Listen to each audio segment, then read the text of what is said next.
Kalojmë në Kosovë, raportuesi i posaçëm i Kombeve të Bashkuara për të drejtat e personave të zhvendosur, Çaloka Bajani, bëri sot thirrje në Prishtinë për veprime të përbashkëta me zyrtarëve vendas e atyre ndërkombëtar për të siguruar kthimin e qëndrueshëm për personat e zhvendosur. Ai bëri këto komente në kuadër të një misioni faktmbledhës për të vlerësuar situatën e përgjithshme të personave të zhvendosur, gjatë të cilit ai ka qëndruar dhe në Serbi, ku ndodhet një numër i konsiderueshëm i të larguarve nga Kosova. Nga Prishtina njofton korrespondenti ynë Leonat Shehu. Kombet e Bashkuara po u bëjnë thirrje institucioneve për zbatimin e kthimit të qëndrueshëm të personave të zhvendosur nga Kosova e të cilët duan të kthehen.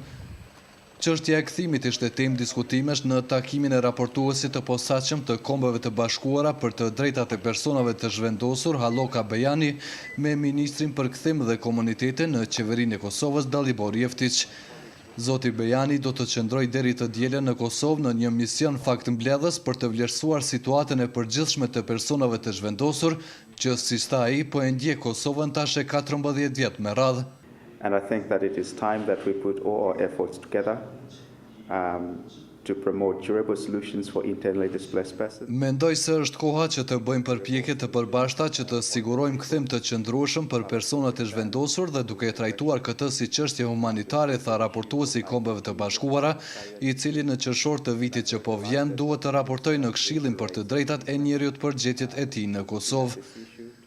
Ministri për kthim dhe komunitetet Dalibor Jeftić tha pas takimit se ditëve të fundit janë shënuar disa incidente keqbërëse me të kthyerit. Sve ove stvari su nedopustive i ja pozivam sve nadležne institucije s ovog mesta danas. Gjërat e tilla janë të papranueshme dhe u bëjmë thirrje të gjitha institucioneve përgjithëse që të bëjnë gjithçka për mbrojtjen e pronës së të kthyrëve dhe që të ndihmojnë procesin e kthimit dhe të garantojnë siguri, tha ai. Raportuesi i Kombeve të Bashkuara erdhi në Kosovë nga Beogradi, ku autoritetet serbe janë ankuar për, siç thuhet, numrin e vogël të serbëve të kthyer në Kosovë prej nga ishin larguar në përfundim të luftës në vitin 1999. Sipas autoriteteve të Prishtinës, që nga përfundimi i luftës në Kosovë janë kthyer mbi 22.000 të zhvendosur nga vendet e rajonit. Beogradi ndërkaq thotë se nga 18.000 të kthyer, më pak se 4.000 kanë siguruar kthim të qëndrueshëm. Kryeministri serb Ivica Dačić i është ankuar raportuesit të Kombeve të Bashkuara se autoritetet e Prishtinës po përpiqen të përjashtojnë një numër të madh të serbëve të zhvendosur nga listat e votuesve për zgjedhjet komunale të 3 nëntorit.